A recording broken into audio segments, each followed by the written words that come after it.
And yes, we are live again. And today is our first Glow Lounge 2026. Yes, the first time we're going to be gathered here as women to talk. Yes, I can see you all. Thank you all for coming. Thank you all for coming. Yes, we are here today. Invite your friends, invite everyone around your contacts, invite everyone to come join us today. Today, we are having a wonderful discussion. And guess what? Today, we have lots of women packed, and today's discussion is very key. If you want to thrive in 2026, you want to be here because you know what? Your mental state actually determines every aspect of your life. If you are not in the best state mentally, you're not going to be able to function properly. So today we are having discussion about women's mental health. And I have beautiful women with me here today. So today we've got Dr. Fejiro. Hello, Dr. Fejiro. Say hello to us. Yeah, Dr. Fejiro Hi. is here with us. And we've got Madam BJ, I call her Madam BJ, yes. Bolaji Adewale, yes. And my beautiful sister, Bukola Akintola. Thank you all Hello, so hello much for everyone. joining us. Thank you for coming here today. It's going to be a beautiful discussion. I want you all to stay clocked in, yes, clocked in. Invite your friends.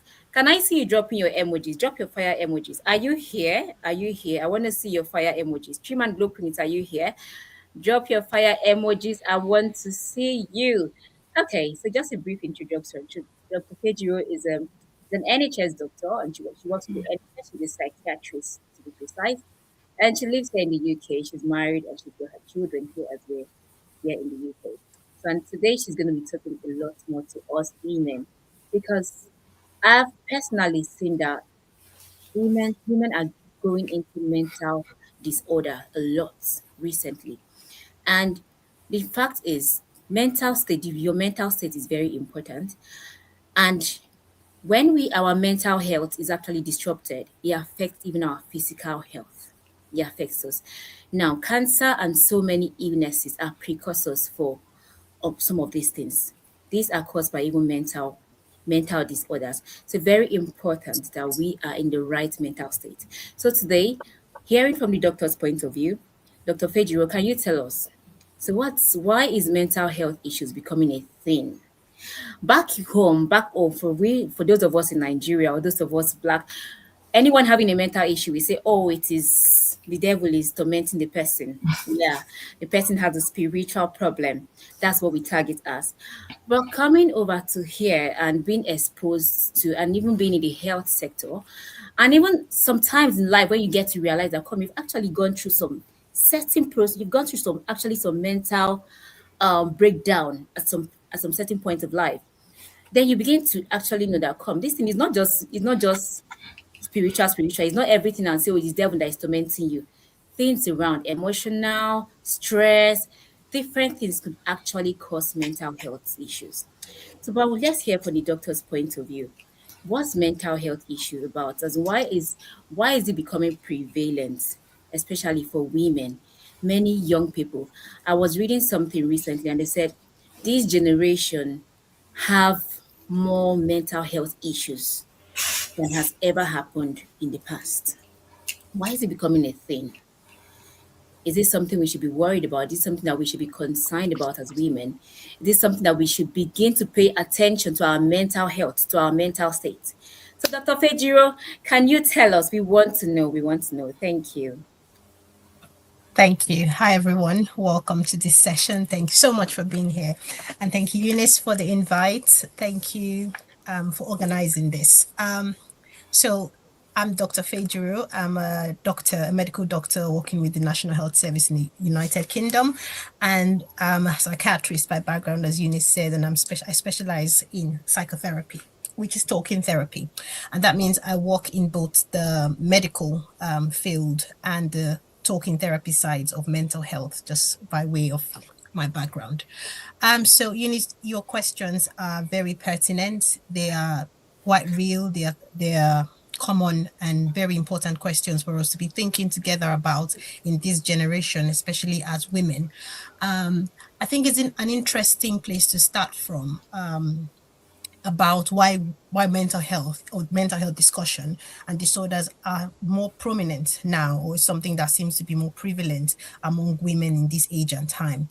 I think it's a multi-layered answer. It's nuanced, and as many things are anyway. But the one thing that I would perhaps want our audience to take away from here is that mental health problems are common for women, for anyone. They are human, they exist, and no matter the background, the status, mental health and mental health disorders is no respecter of persons. In this generation, perhaps in this age and time, for women particularly, I think I would say where women are much more front and center now than they used to be in the past. I guess we're a lot more vocal, we're a lot more present, we're a lot more prominent. I would say that mental health disorders have always been prevalent among women. We have the issues have been the same. Of course, there are new factors now that we have to consider: the society, the environment. A lot of things have changed that do impact and of course increase the prominence on the front facing mental health disorders. But of course, women have always had mental health conditions, and that's something that I think is important to highlight. It's common. It happens to anyone. And from there, I think I would just kind of like to talk about what mental health is and how we see it really, because I think it's important for us to know that, and then to come to how it affects us as women, because this is a women's talk at a women's conference. So, mental health, really, the way we see it, is not just about feeling sad, or it's not just about the mental, the mind, the brain. We see it's kind of seen as a whole. It affects the mind, the body. We're talking about your sleep. We're talking about your stress levels, your immunity, your relationships. So mental health is not just about what we think. Sometimes with depression, sometimes in anxiety. We're talking about the whole system: the brain, body, mind, hormones, everything. And for women, particularly, women carry a lot of loads, especially in our age and time, most of them invisible. We are people who are wearing different hats. As a woman, you possibly are working, even though you're not working, you're doing multiple jobs, you're thinking so many things at the same time. And a lot of these loads and a lot of these stresses and pressures are invisible. And sometimes this can impact on our mental health, it can impact on our mind, our behavior, our emotions, and the processing of all this, often which is can be found difficult to express, difficult to find help, difficult to find support. As Eunice rightly said, in the background that we come from, a lot of mental health disorders, mental health conditions might be dismissed as maybe spiritual issues. Maybe you're not praying enough, you're not organized enough, you're not spiritual enough, you're not moral enough. And a lot of these things have been minimized and mystified. And so women, a lot of the time, have been shamed and do not come forward, do not come express their pain, express their hidden struggles. And this is something that we would like to invite people to know more about and understand. Eunice, I would appreciate if you could bring me some of the questions you asked me again. Is Eunice still on the live? All right, that's Hey, fine. Dr. Fejiro. Okay, I'm here. Yes, Yes. yes. Okay. So, Okay, I think so I you wanted me said to give why? an overview. Okay. So You why is wanted me it to give an overview? prevalent? Yeah, can you hear me? Yes, I can hear you now. Okay. So why is it prevalent among women, Mhm, especially? So, because I think recent statistics has it that women are coming down more with mental health issues, even than men. mhm. And what is the link between these mental health issues and um, breakdown, illnesses, cancer, and all these illnesses that are life threatening? So, what is the link between illnesses or stress or ever and cancer and some of these prevailing illnesses? Okay. So I think, thank you very much. I think I said some of that before. I think we we are right now in a position in the world where women's issues are more in the forefront. Women are more front facing. Women, of course, are doing a lot of things that are quite different from what used to happen in the past, where women were most likely or more commonly seen at home. And so more research is geared and pointed at women. There's more research that is done on women's mental health. So that could explain some of the factors why women's health is seen as more prominent. Also, I would say that given our socioeconomic status at the moment, which has changed, women have more load as well. And there is clear links and associations between stress levels and mental health conditions and physical conditions as well. Like I said before, the mind and body are all linked. The social environment, psychological factors such as stress, social factors such as community, workload, work life balance. All of these things are changing rapidly, especially if you would look at it in the context of social media now and AI. The world is moving a lot faster than it used to be, even just 10 years ago. And so the stress levels that people are facing are much more than they used to be. So I think mental health conditions are a lot more prevalent generally, but even more so for women because there's more activity, I would say, in terms of women's interaction and participation all round. So when you talked about cancer and life-threatening conditions, I think it's bidirectional, really, because mental health conditions, like we always say, like I always try to emphasize, is closely linked. There is often a misconception that mental health is different from physical health, and you could perhaps take care of your body, you could eat right, you could run, exercise, you could don't smoke, and then do anything with your mental health. I'll be fine. No, don't seek help. If you're feeling stressed, if you're feeling anxious, if you're feeling depressed, you just kind of put that in the cupboard. And that is actually a fallacy because they affect each other. So mental health conditions or emotional stresses do manifest or demonstrate themselves in the body and vice versa. So if you're talking about cancer, for instance, the research shows that cancer in itself, having a condition of cancer, for instance, would be associated with depression, anxiety, stress, emotional conditions, as well as these conditions in themselves affecting the outcome of cancer. So the healing processes, the body's regenerational factors, all of these are affected by our mental health anyway. So that is what I would say is the link between physical life-threatening conditions as well as cancer. Also, if you want to think about a clear example, for instance, people that have depression, people that have anxiety are more likely to engage in lifestyle behaviors and have lifestyle conditions that would predispose them to perhaps developing cancer, developing long-term physical health conditions down the line. That makes sense. Sorry, I can't hear you. Okay, thank you so much, Dr. Fejiru. Thank you so much for telling us about this. And just as you said, cancer can be associated with stress, inclusive of generational factors or hereditary factors or whatever. But stress is a big factor for cancer. Is a very big factor, and we really do need to manage our stress. Thank you so much for telling us that. But now I want to ask you before we go on to the other speakers, at what point do we need to seek the help of a therapist or the help of a psychiatrist? At what point do we need to seek the help of a professional? At what point? All right. So I like to say actually that a lot of people, a lot of women especially, may be functioning and maybe smiling, maybe going along with their day to day, but suffering inwardly.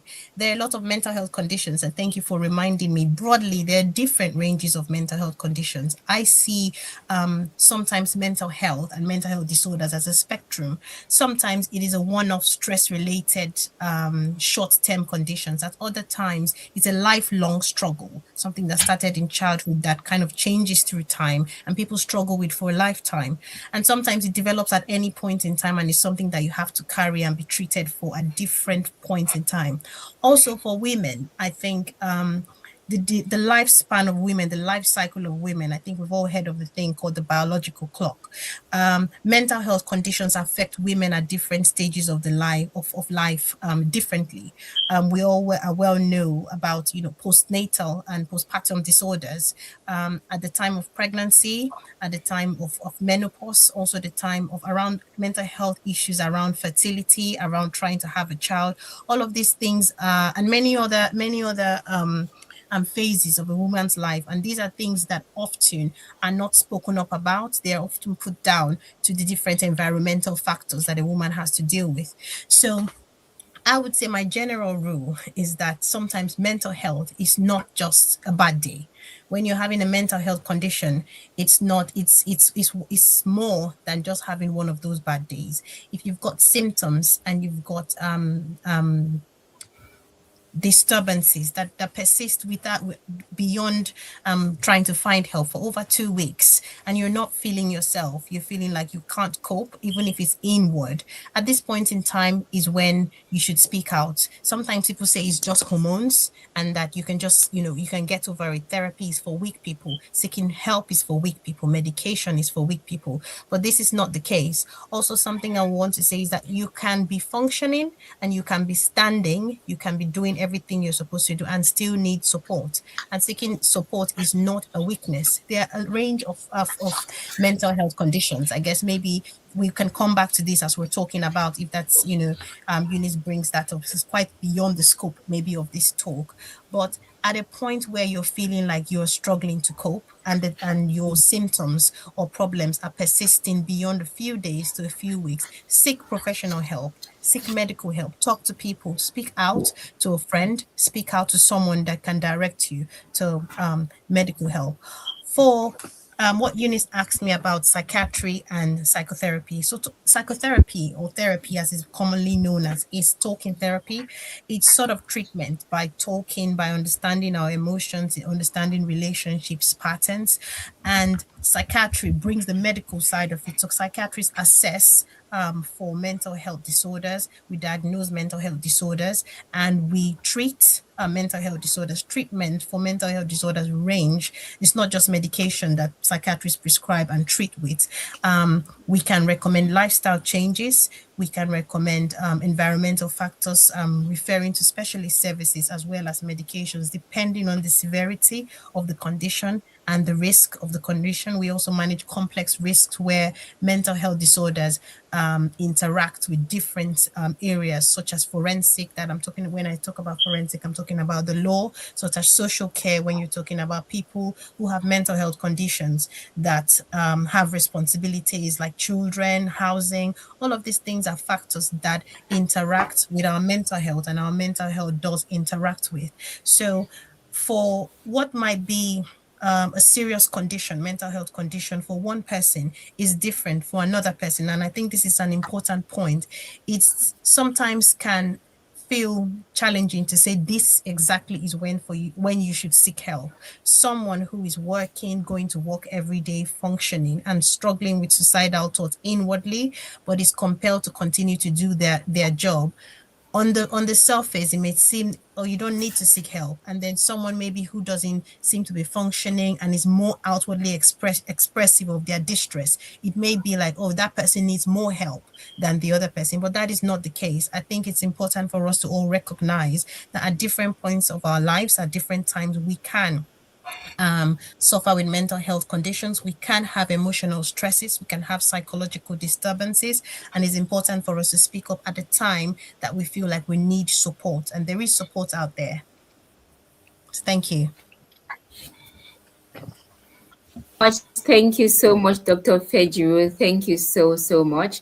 Before we let you go, the last one before we let you go in this session, what are the different types of mental health illnesses? You did mention there are different types, and you mentioned one-time illness, one-time stress could be one of it. I think one-time stress could be like the general. Almost every woman goes through that one-time stress. Sometimes you're stressed, even though your husband, children, everything. You're just stressed, as in you are stressed.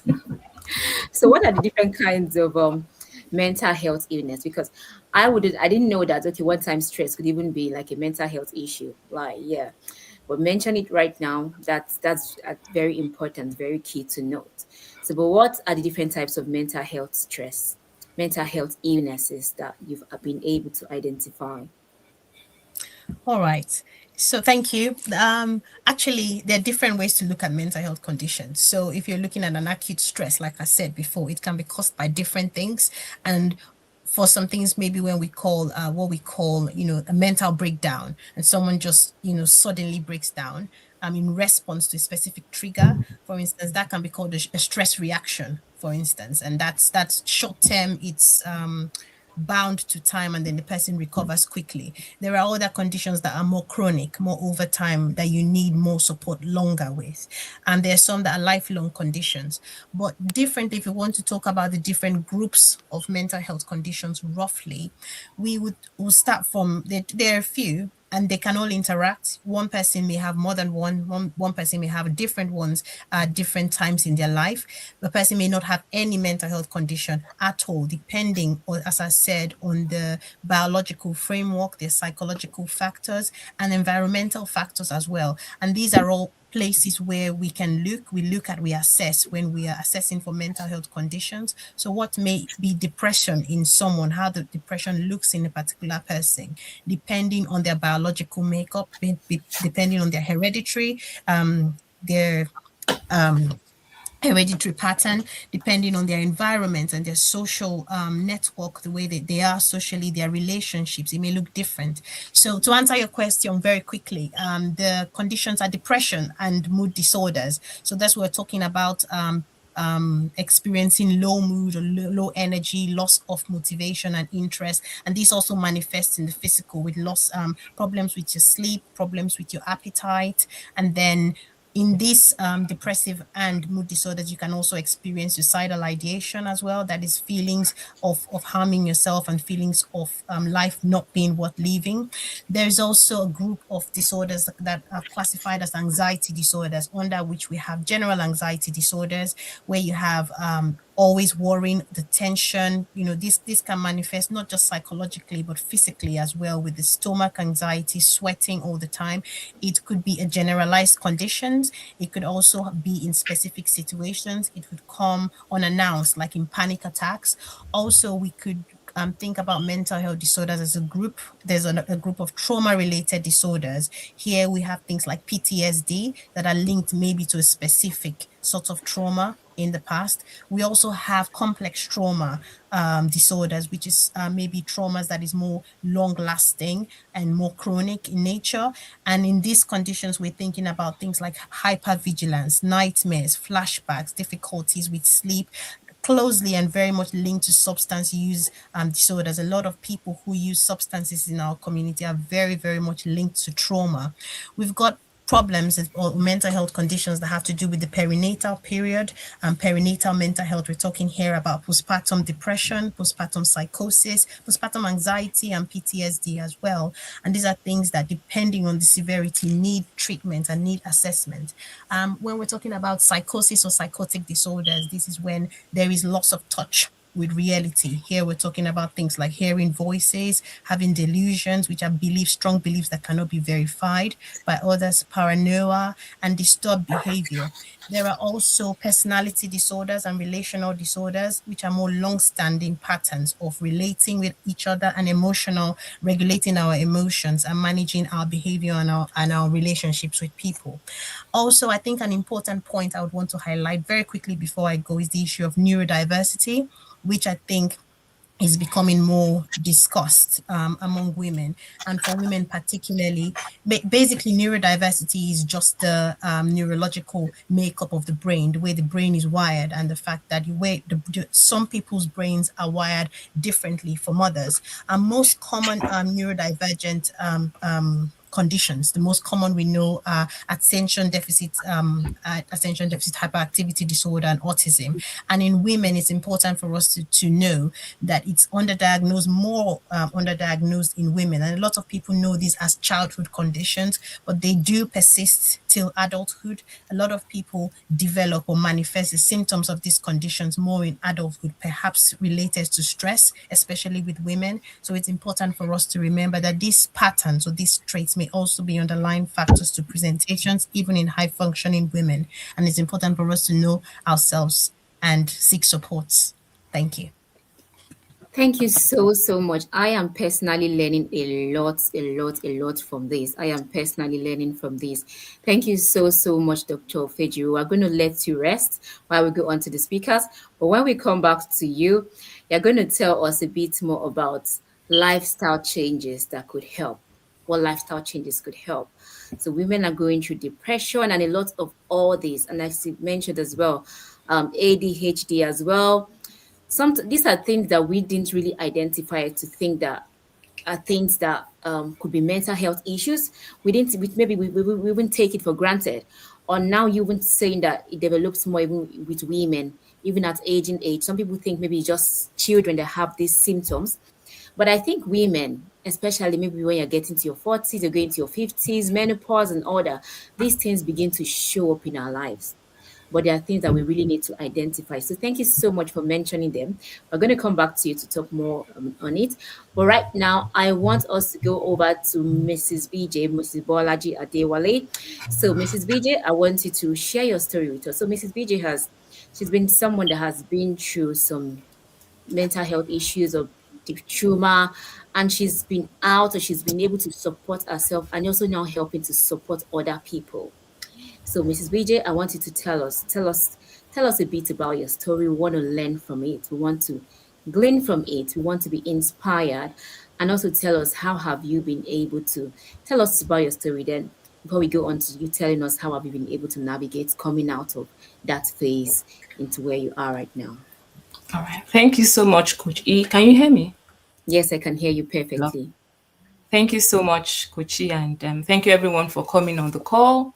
Like you already said, my name is Bolaji Adewale. I'll just tell you a quick thing about myself. I have a loving, supporting husband and two adorable children. And I'm just here today to give you a brief, talk to you about my lived experience of grief and mental health. And I just hope that talking about this, it will help us to support people more. I mean, have more compassion for people and understand people more. I mean, when we're going through things. And so and Kochi, thank you so much for this opportunity. I'm not taking it for granted. Thank you. So just a brief intro into my story. So I lost two of my sisters, So my mom had 5 children, right? And then we had 2 boys and 3 girls. I'm the last one. But my 2 sisters passed away under similar circumstances. And so you could imagine the fear, all the emotions, name it, all the negative emotions that I had. But even though my 2 sisters passed away under similar circumstances, the grief I experienced for each of them was different. And it's just the same way, they tell us you can't parent 2 children the same way, even though they're from the same parents. The first one, yes, my sister, but I didn't experience that grief so deeply because I didn't walk that walk with her. And this is where experience matters. You know, there's this common saying that says experience is the best teacher. My second sister, I walked the walk with her. And so I was able to understand what that walk was. And so at the point where she left, it hit me real bad because I could see how the events went. It wasn't just the void that's there, or the absence or the void that was going to be left in our family, but it came to me with a lot of fear. Because if we look at the chronological order, 2 boys, 3 girls. And the first girl left, the second girl left, and then the third came. And then you hear people tell you, oh, probably so and so left a window open. That's where the devil, you know, religion, we put a lot of, I don't know what to say. Religion has this thing of us not being realistic with what's happening in life. Oh, maybe she left a me. This my two sisters. To be honest, I'm sure they never went for parties. You know those ones that they can quote Genesis to Revelation. And so the people come with all sorts of, Christian, I don't know. I'm a Christian, I go to church, I'm a believer. And then I heard things such as, why are you mourning? Do not mourn like an unbeliever. Or you hear things like, you need to be strong for your children. I'm human and I have to name the emotion or go through what the emotion at the time. If it's and then I heard things like, oh, when something happened to somebody, by the first year, the person was okay. Hey, I'm not that person. If it's going to take me 10 years to heal, so be it, because I'm an individual and I had to go through it.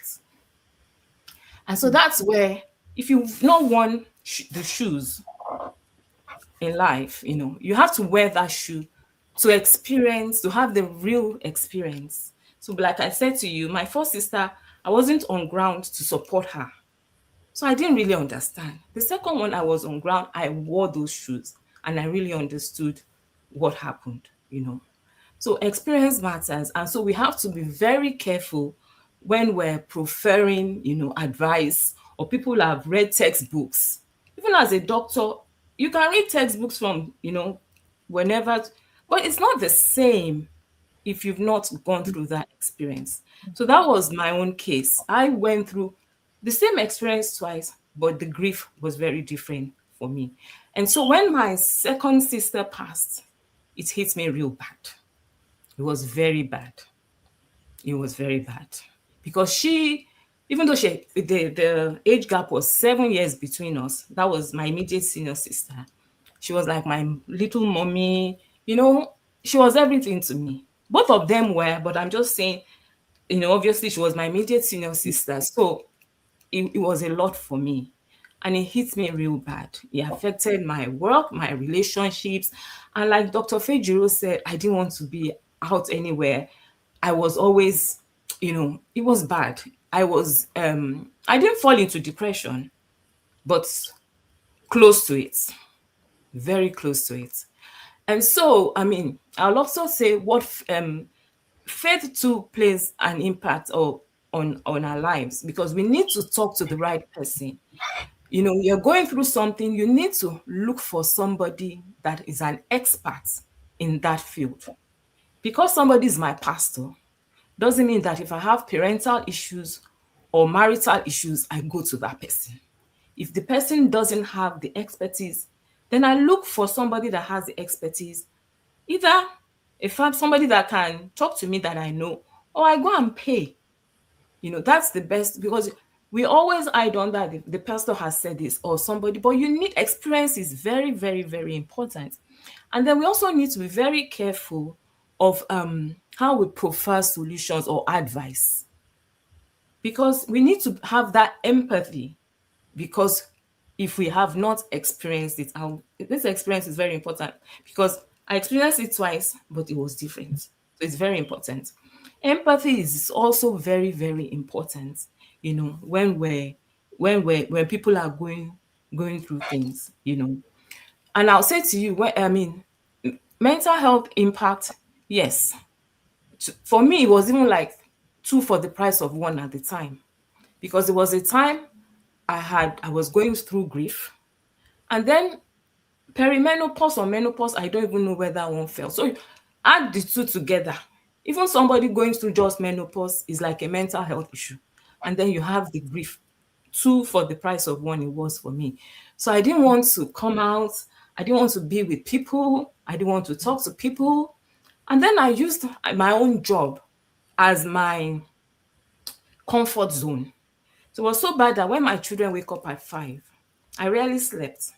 When my children wake up at 5, I'll be in front of my laptop. And thank God, well, I won't say thankful. COVID was also, obviously, COVID era, worked from home. So I had the excuse that, I had to do something. I always had that excuse. I have to, maybe I was just sitting there. I have to finish this. When they come back from work in the afternoon, from school, hello, mom, where am I? In front of my laptop. They're going to bed. in front of my laptop. So you can imagine that cycle. And that was what my children went through and my husband. A lot of my times my husband would say, but Bolaji, do you have to? I said, if I don't work now, how do we, how would we survive? I have to do this. Maybe I wasn't really doing anything. But sitting there, you know, I just felt it made me feel busy. It made me that void, cushioned that void a bit for me. I didn't want to talk. I didn't want to go out. I might tell you I'm coming, but at the last minute I will cancel, definitely, because I didn't want to go out. I'm somebody that normally I like to look beautiful. I like beautiful things. People tell me I have to tell any small thing I say it has to be beautiful. So I like to dress up. I like to look beautiful in my own little way, you know. And then I also had that pressure of having to always show up because from maybe the part of the world where we come from, you're meant to be strong. You have to be strong. You don't have to carry everything on your face. You don't have to, people don't need to know. So people see me, they don't know, some people know. Sometimes I lose it and I'm like, look, I'm not okay. But it wasn't so common. Most of the time, I always portrayed that image that I was very okay, but I was not. You understand? Because I just needed to be strong for my children and not mourn like unbelievers. But what does that mean? The way Bolaji will mourn is not the way Mr. B will mourn. We all mourn differently, you know. And that was it for me. But, you know, thank God I was able to speak with the right people.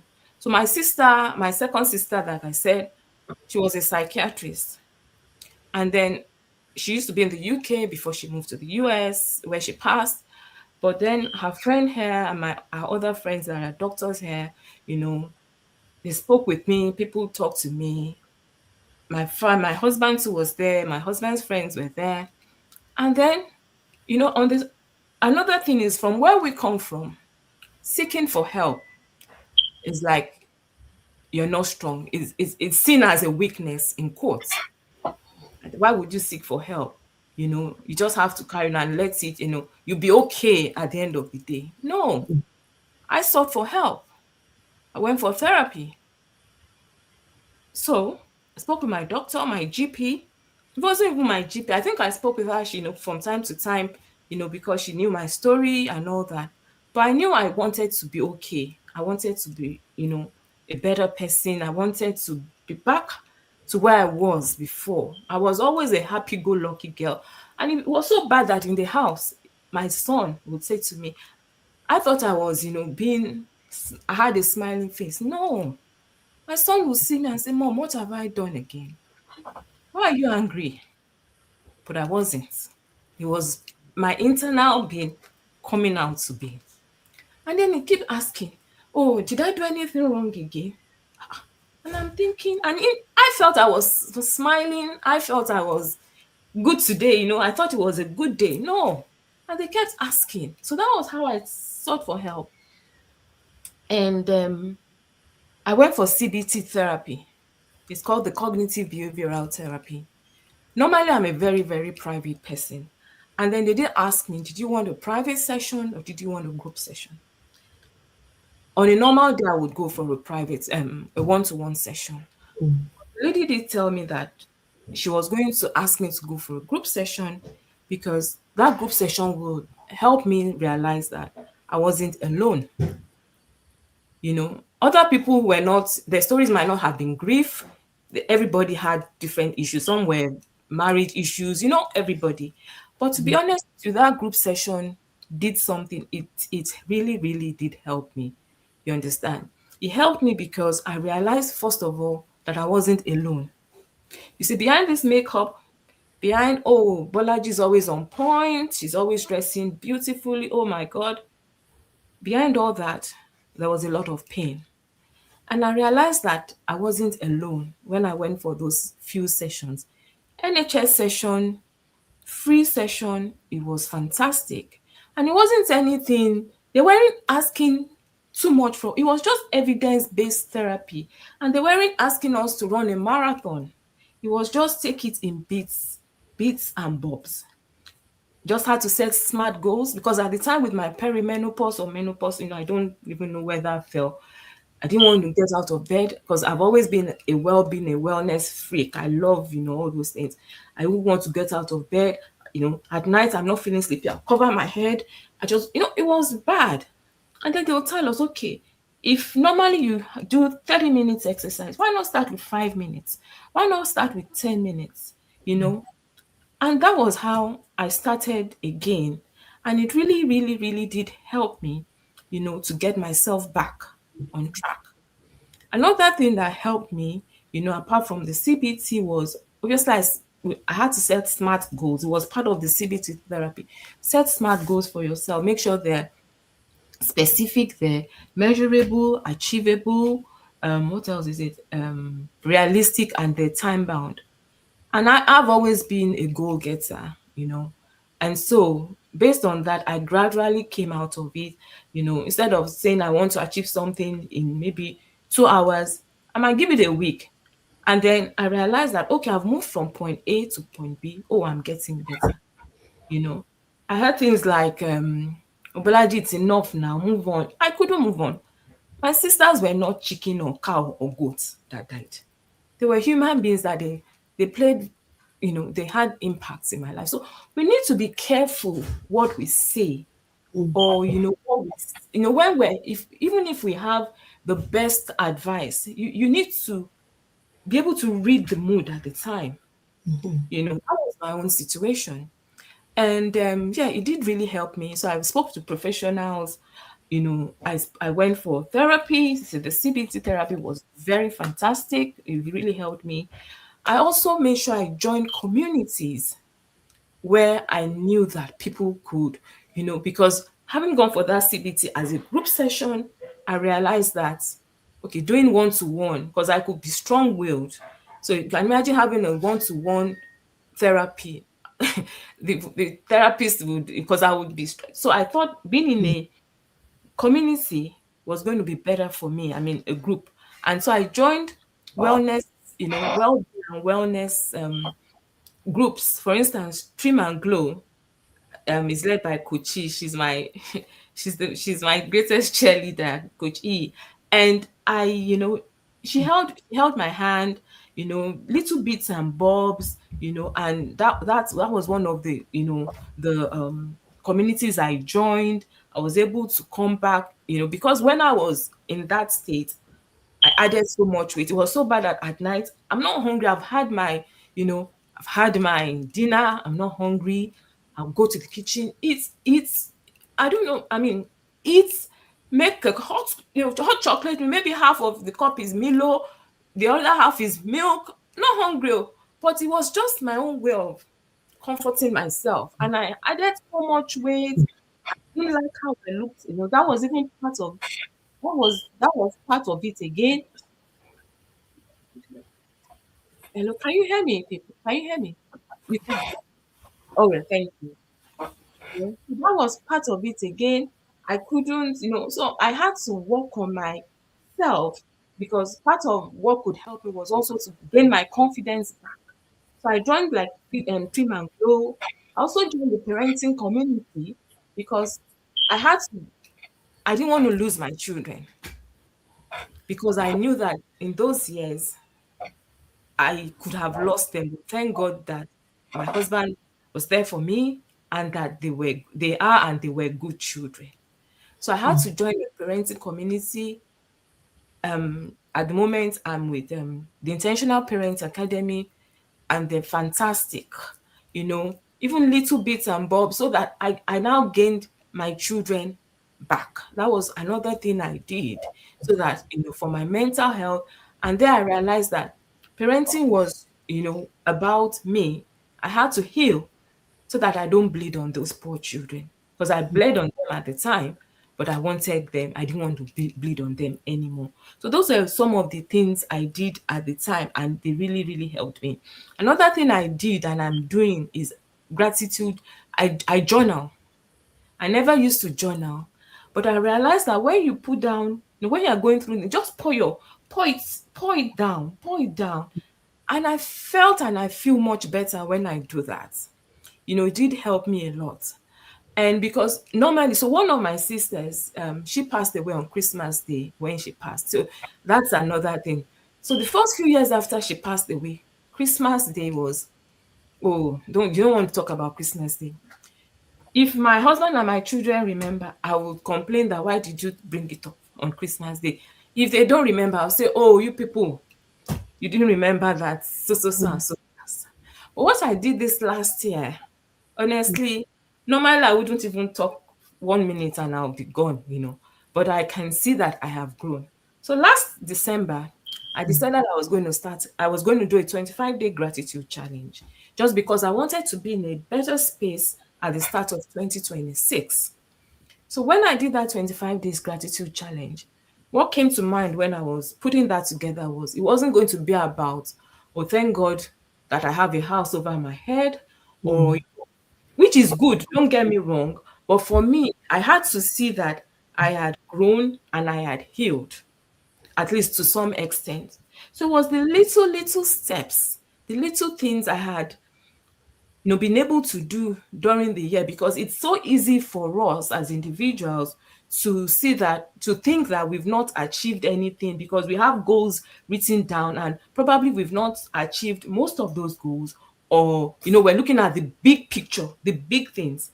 But I focus on the small things that I've been able to achieve, like rest, like the small skills, like patience, like setting boundaries. And to be honest with you, this last Christmas was, I would say, since 2018 has been my very best Christmas. And this start of the new year, 2026, has been very fantastic.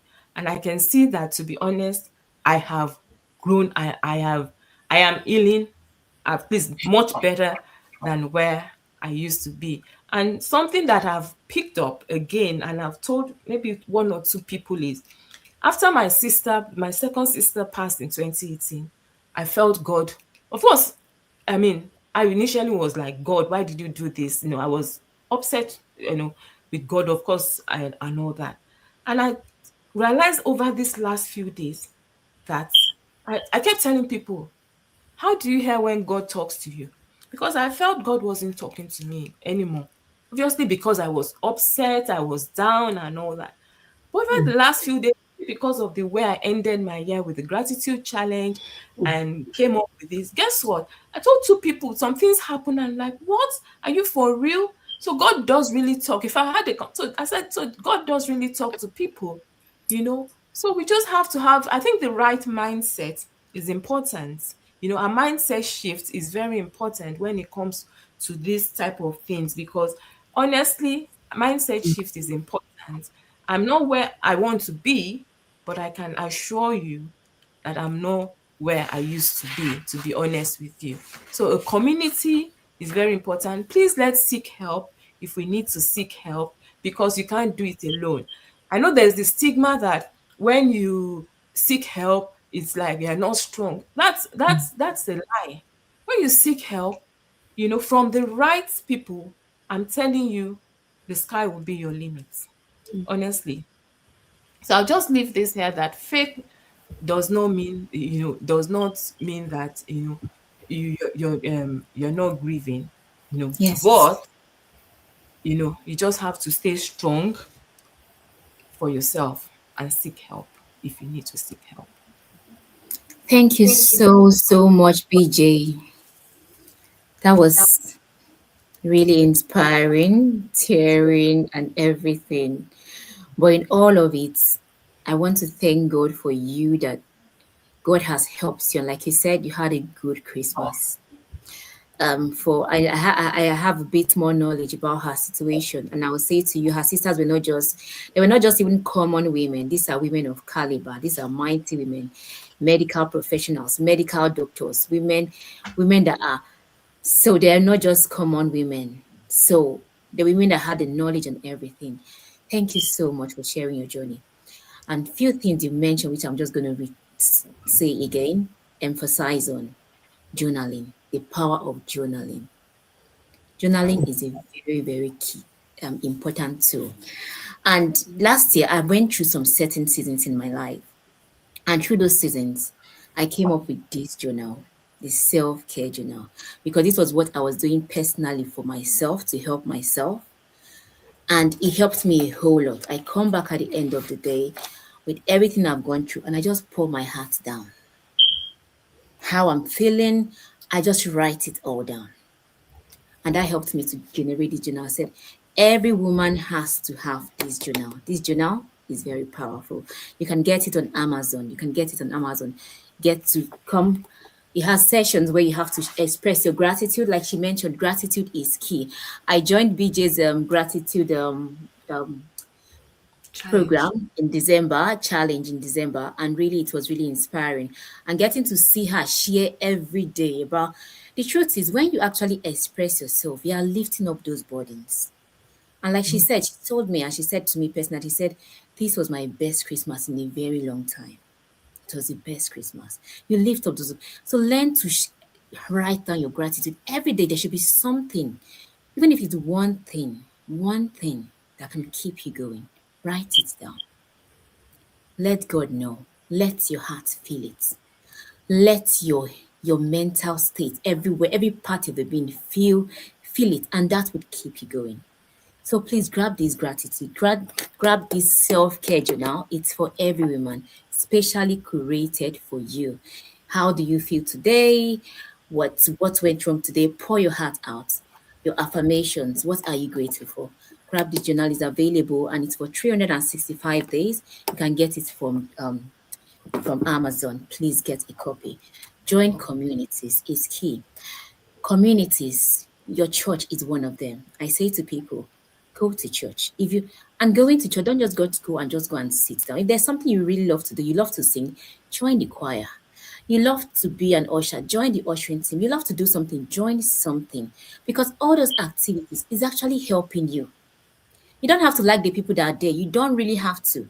Do it for yourself because you're helping yourself. You're trying to do what you need to do for your own self. Do it for you. So join communities that would help you, support system, programs.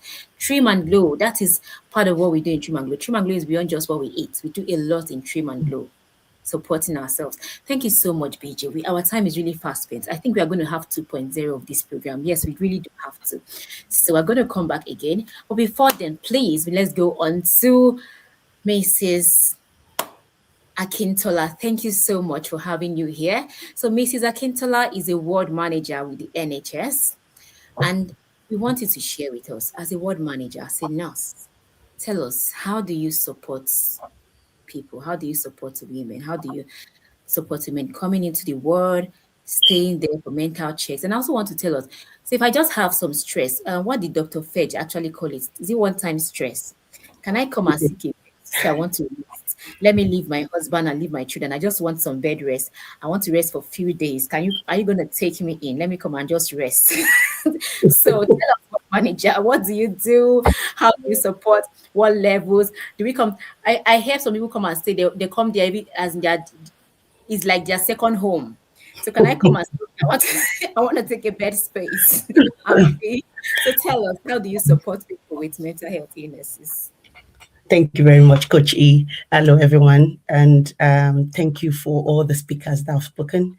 Dr. Ejiro, Mama BJ, thank you very much for that heartfelt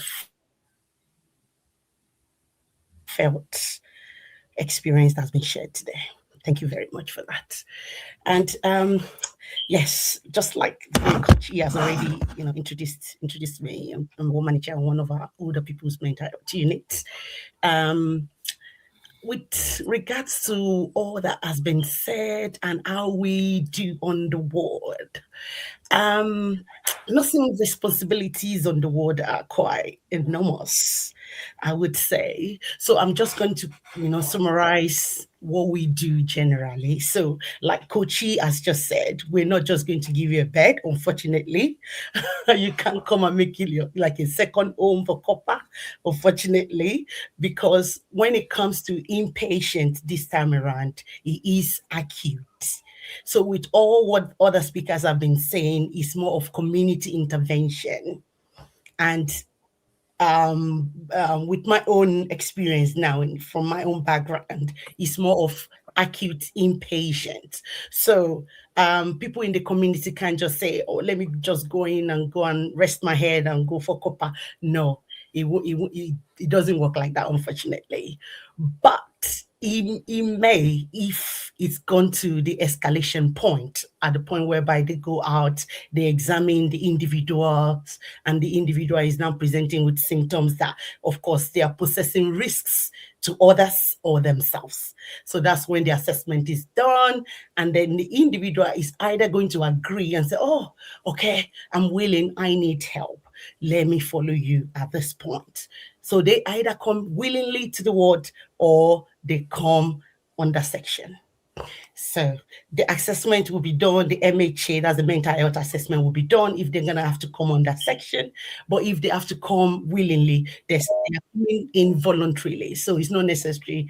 There's no need to do any mental health assessment with regards to that. So when they come on the ward, of course, we have to welcome.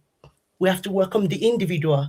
So make the environment very therapeutic for the individual, and we establish a therapeutic rapport from the onset. So we set the atmosphere. So the environment where the individual is coming to matters a lot. It matters a lot. Just like BJ said, that in the community, I had to do this, I had to join the community. We also have to make the inpatient, atmosphere very, very welcoming, because this is mental health. We are dealing with someone's mindset, someone's thoughts at this point in time. So the atmosphere must be very welcoming. Establish a therapeutic rapport. Like I said, you welcome the individual. You have to build that trust from the get-go. From the onset, you introduce yourself. This is who I am. I am a nurse on the ward. You are welcome. This is where you're going to be. We show them all around. We give them the admission welcome, booklet. They go through at their own, spare time. Welcome them with coffee, tea, biscuit, whatever they fancy at that point. Not everyone does that, unfortunately. When it gets to the extreme, some doesn't come in a very approachable manner, that we have to, be presenting parties. And for instance, someone that doesn't come willingly or voluntarily, in terms of presentation, if it could be very dangerous if you are presenting an odd copper for someone that mindset is absolutely, beyond control. So when it comes to that, we deal with that as well. But the first point of call is we build the rapport. The family sometimes comes with them. At that point, we welcome them, we show them around, we get the necessary information, we get the necessary contact, we get this necessary history. We have to listen. We have to listen attentively. And of course, like Dr. Ejiro said, we have to be empathetic, not sympathetic at this time. And we have to be non-judgmental in terms of our communication. Exactly what BJ said. You listen. No, why did you? No, you just listen actively, write the necessary information down, get the necessary information. As at the same time, you are risk assessing the person. You are assessing the patient. So that's number one thing that we do on the ward.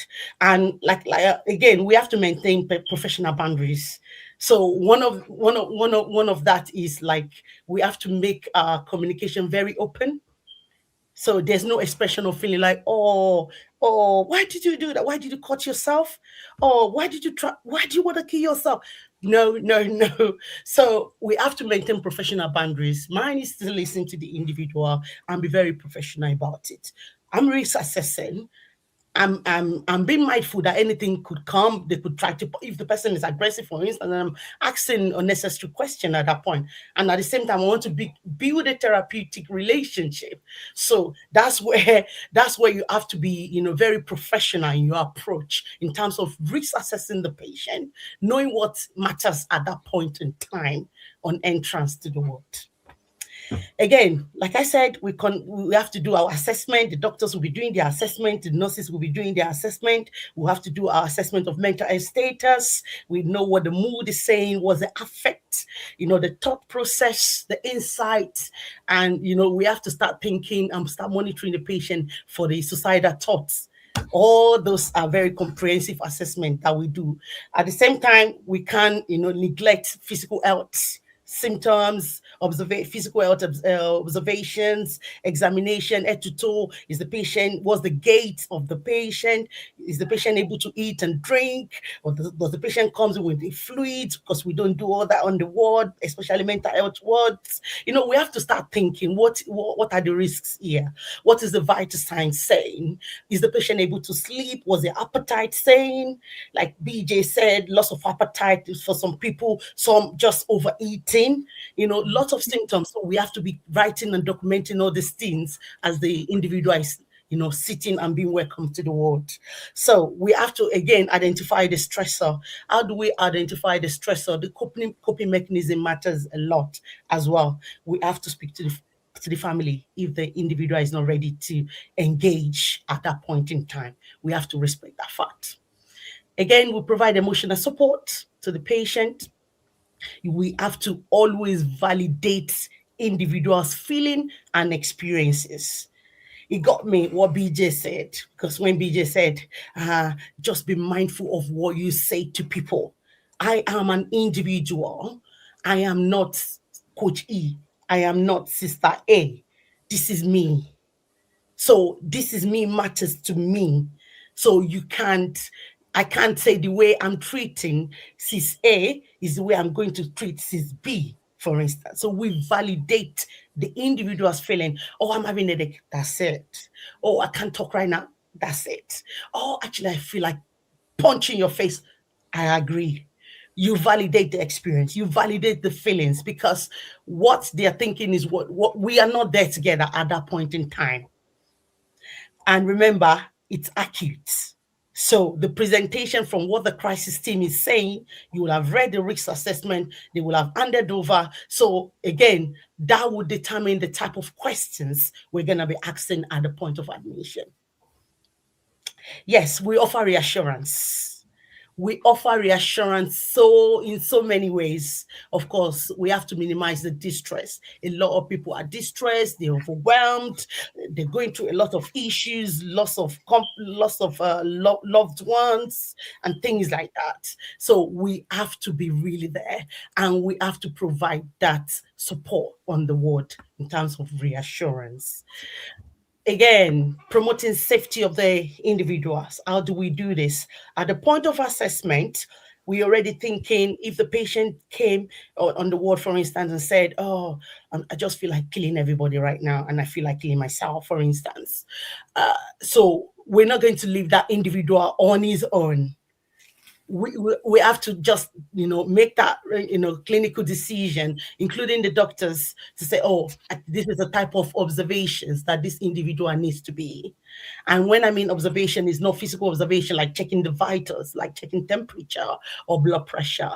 So it's a clinical risk assessment observation that we do on acute mental health inpatient wards. So, okay, this individual needs staff to continuously be with them 24/7, or 2 staffs to continuously be with them to monitor the risks and ensure their safety. So an inpatient ward must provide, ensure that ward is safe for the individual, because they've come for safety. So we have to create a safe atmosphere. Some wards got CCTV on, and of course, we have to gain consent of the individual patient. So we monitor them closely, especially during high-risk times. Either during early medication changes, or maybe when they are still very distressed at that point of admission. Of course, we monitor them closely, because individuals' risk is different. My risk might be different from your risks. What I'm thinking is not what A is thinking. So we have to treat individuals differently and addresses the needs. So I would say we administer medication, we monitor medication. Everybody knows nurses, of course, medication, but that is, I would say that is more of the list that we do on the ward, because it's not just that, because the doctors prescribe the medication, we have to then, administer the antidepressant, for instance, if someone is depressed, or a mood stabilizer, for instance. So it's not just medication. You have to introduce what you're administering to the patient. You have to tell the patient, This is the medication you have been prescribed. This is what it does. These are the side effects to expect, and we'll continue to monitor you for the side effects. In fact, majority, if they've got capacity, if a patient's got capacity, they will definitely ask you, what is that? That I've not taken that before. I'm not going to take that. Oh no, that doesn't work for me in the past. You need to tell your doctor to change it. So when a situation like that arises, you validate it and then escalate it and speak to the doctor, for instance, just to change the medication, and we'll continuously monitor them for the side effects. Yes, therapeutic interventions. We have a lot of therapeutic interventions that we do on the ward. We do one-to-ones, a lot of one-to-one sessions on the ward. Like BJ said, if we recall, that in the community, she was asked for the CBT therapy, she was asked if she wants a private session or she wants a group sessions. So we do that on the ward as well. We do one-to-ones and we do group sessions. So doesn't mean that it's the nurses that have to do this all the time. No, we have other multidisciplinary team that we work with on the ward that support us. We have activity coordinators on the ward. We have occupational therapists on the ward. We have psychologists on the ward. Of course, inclusive doctors, nutritionists, dietitian. Think about it. So it's quite multi-diverse. A lot of people come together to give a robust support, a robust care and treatment for this individual to make sure the person is able to get back up again. So we do different exercises session. We have some physiotherapists. They come on the ward. They do a lot of session, deep breathing exercises, and cognitive reframing, challenging negative thought exercises that we can just pick up a board and start asking questions. Like, make it fun. The activity coordinators are quite good with this. They make it so fun that everybody, before you know it, they start talking, they start engaging. We all want everybody to engage. We know that by the time you start engaging, the negative thoughts, it goes down. It reduces, definitely. If you speak to somebody, if you go out there, if you join community, if you speak to somebody and say, this is what it is, I'm unable to sleep, these are my thoughts. You already spoke it. The fact that you're able to speak it out is giving the reassurance that you're on your way to recovery. So I always say to my colleagues, I say to everyone, recovery starts the day you realize you've got a problem here. Your recovery starts right from there. The day you say, oh, I need help, that's when the recovery starts. But unfortunately, if we're unable to say, I need help, then the deterioration continues. So we engage our individuals in a lot of exercises, therapeutic interventions. The occupational therapists take them out for a walk around the environment, take them for shopping. If you're the type that loves shopping, activity coordinators, different games, activities, sessions, Ludo games. Think about it. There are a lot of activities on the ward. Oh, yes, we have music therapy session. This is the most enjoyable session. Everybody loves to boogie. They love to shake their body when it comes to that. It's always fun on a Friday when you come to my ward. So, yeah, we do that and everybody loves it. A lot of positive feedbacks from that.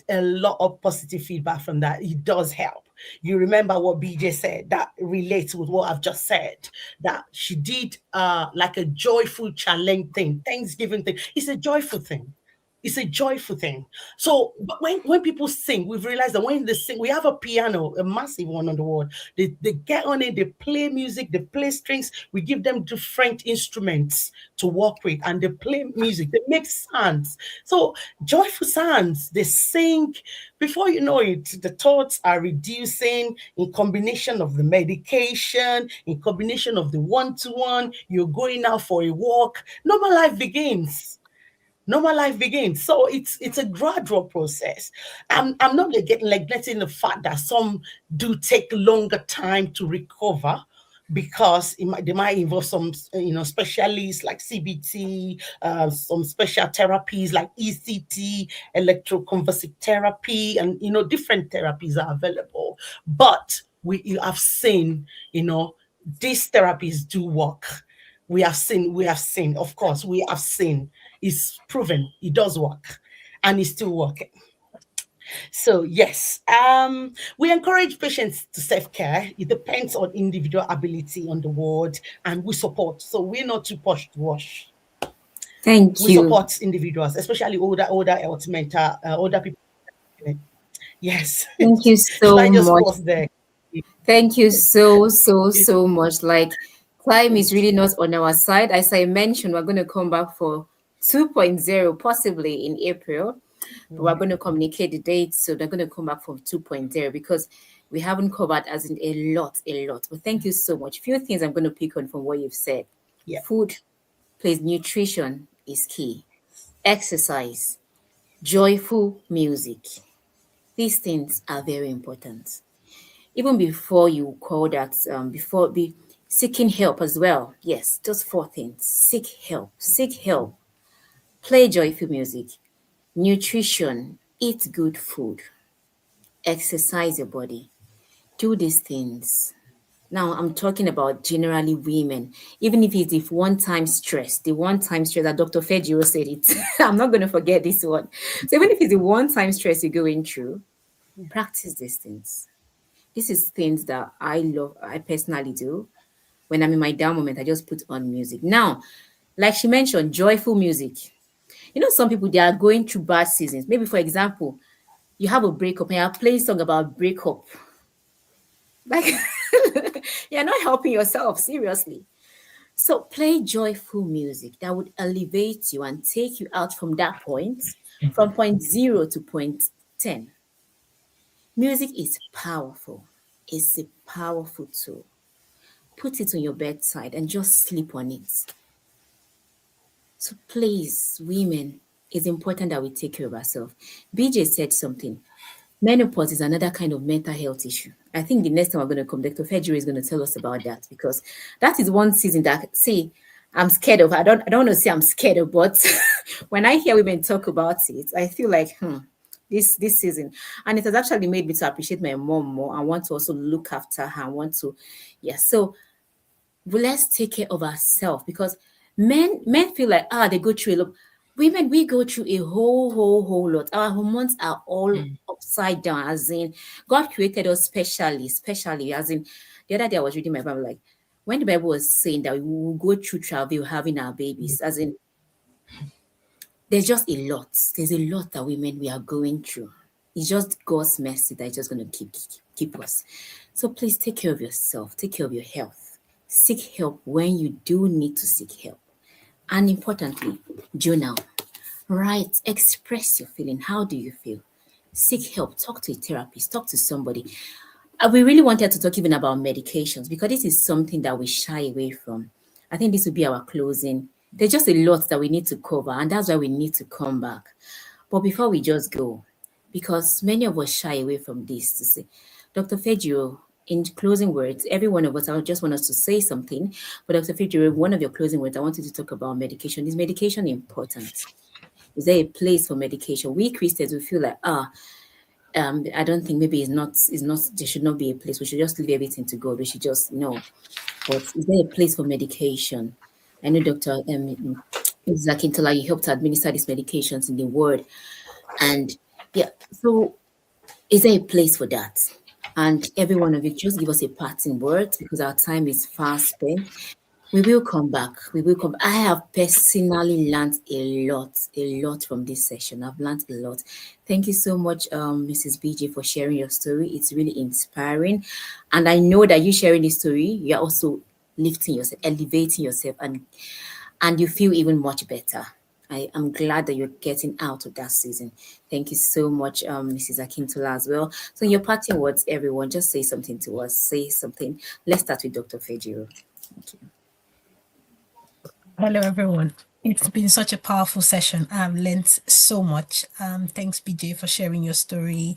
Mrs. Akintola, it's just immense to hear in person what you do on the ward because we work with nurses very closely and sometimes we take for granted all the things that are going on.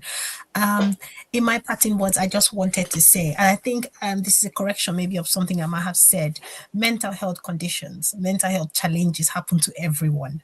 Now, at a particular point in time, everyone may not be experiencing it at the time, but everyone in this life, as far as you have a mind, you have a body, you will experience mental health challenges. however mild, however severe. It's, as I said, it's a spectrum. The last thing I wanted to say as well is that they may present as a group. What we as doctors we may use to categorize mental health disorders. Maybe these are depressive disorders or anxiety disorders, as I said before. But like BJ pointed out, like Akintola pointed out, Mr. Akintola, it is individualized, highly individualized. So the way I present with depression, it will be different from the way someone else presents with depression. The way my neurodiversity or the way my anxiety comes across will be different. The way I cope with it will be different. Something that I picked from BJ when she was talking about how hard she worked at the time she was struggling so much with grief. Something I recently came across was how much sometimes perfectionism or discipline in itself, or acting like you're functioning, is a mask for a lot of dysfunction. While we may be avoiding things we ought to treat, we ought to seek support from, this can present as being perfect, as the perfectionism that's driving us further into the ground. So it's so important to seek help. And one of the ways we can seek help is medication, physical treatments, as we'll call them in psychiatry, because the physical treatment, like Mr. Kintola said, is not just limited to medication. There are other treatments that have to do with the mind and the brain. So one of them is electroconvulsive therapy. We have other newer therapies that are available now for depression, but medication is the most common physical treatment for mental disorders. And it is not a bad thing to have medication. A lot of shame and stigma is attached to being on antidepressants. People think that you will be on them for life, you will be addicted, it will change your personality. Medications do help to alleviate symptoms, to help you to engage again with your life. They help you to reduce symptoms enough for you to be able to participate in your own life. In a lot of cases, people in therapy are also on medication. There's usually, again, not one better way or one way to go. It is, again, an individualized thing, and a combination using only medication can help some people. Sometimes, it's a combination of people. So in passing, I would just say, seek help, seek a professional, and talk to someone, be in communities, and live your life. Thank you. Thank you, Dr. Fetch. Thank you so much. It's been such a pleasure having you here. We hope to see you in our 2.0. Thank you. So BJ, give us your passing words. Thank you. All right. Thank you so much once again for this opportunity to share my story. Thank you, Dr. Fejiro. Thank you, Mrs. Akintola, for the information. And yes, I've taken a lot out of this as well. But my parting words will be that if anyone is grieving or has any mental health issues, I want them to know that they're not alone and that we're all human, and they're not broken at all. They're not. Like we rightly said, and I've stressed, please seek help and join communities where they can help you and hold your hand to walk that journey, and you definitely get out of it in your own time. Yeah, and be intentional about it as well. Thank you. Thank you so much, BJ. We do appreciate you. Thank you. It's been a pleasure having you. Yes, Sister Book. Hey, Mrs. Akintola, tell us. Yeah, thank you once again, everyone. Thanks for all your contribution so far. Do appreciate it. BJ and Dr. Ejiro and Coach E. I'm not taking it for granted. Thank you. And thank you to all listeners. My passing word would be, there's a Bible chapter that just comes to mind. Matthew chapter 12, verse 34. It says, out of the abundance of the heart, the mouth speaketh. So please, your voice counts. Your voice matters. Do not lose your voice in anything you do. So the acronyms I'm going to give today is speak out. If you need help, please speak out. Seek for support and get well. Thank you. Thank you so much, everyone. Thank you so much. This has been a whole lot of emotions, a whole lot of learning at the same time for me personally. I don't know how it has been for you, but if it has been inspiring for you, I need you to please share this video with a friend. Share this video to at least one person. They can catch you play, even if they were not here. Please share this video to someone, because this has been a lot of knowledge passed on here from an experienced doctor to someone, to Madam BJ that has personally experienced the situation. Madam BJ didn't even tell you, she didn't go even to everything that has actually happened to her. But she just even gave the tip of the iceberg, but it's been a whole lot of learnings. Thank you so much. Thank you so much as well. Having a ward manager come to tell us what they do, even in the nursing background. So please kindly share this video to someone. There's someone, that woman that is going through one challenge or the other. Just share this video to somebody. And like we mentioned, please seek help. Play joyful music.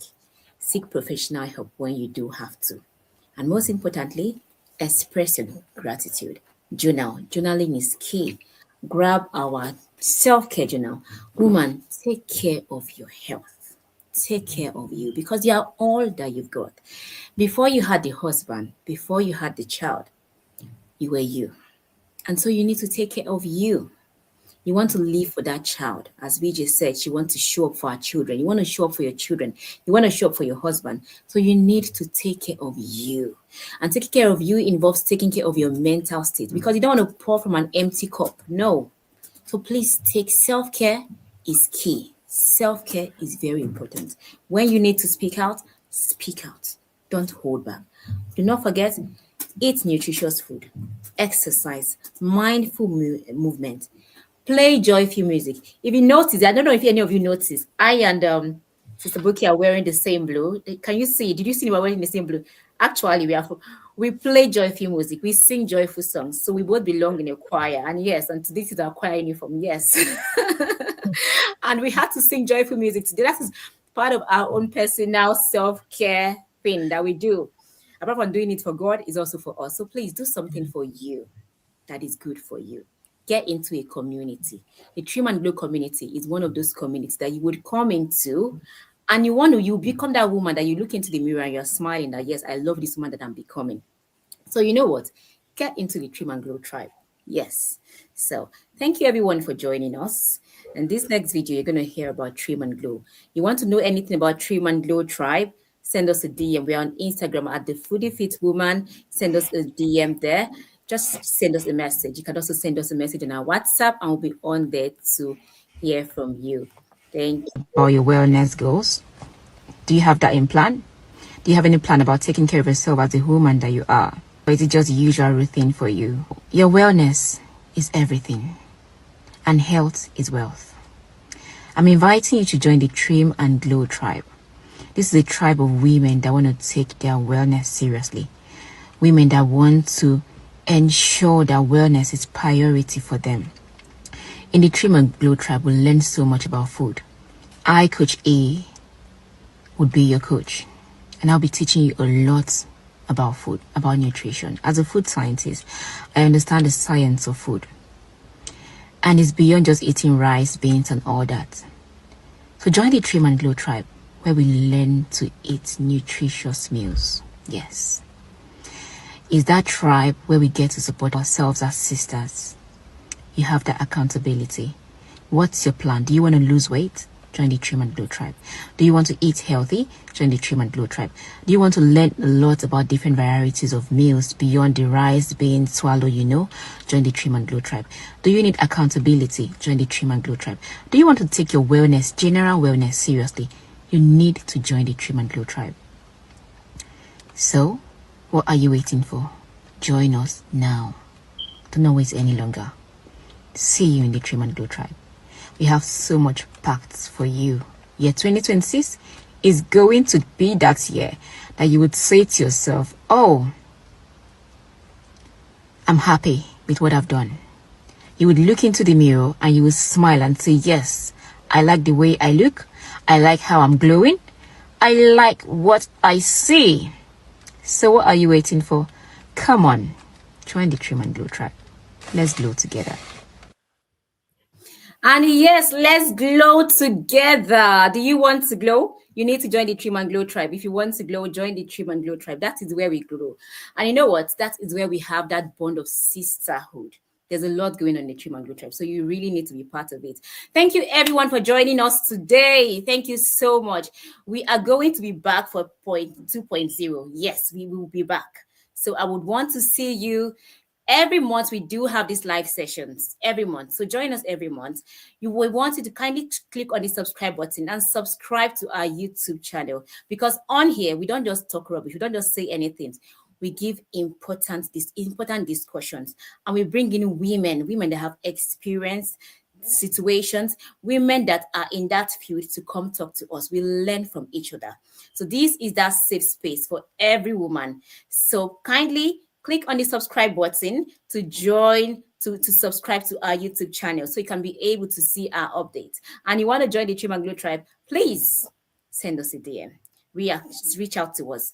Click on the subscribe button, and we would be here next time. See you sometime on our next live challenge. Thank you so much, and do have a great evening.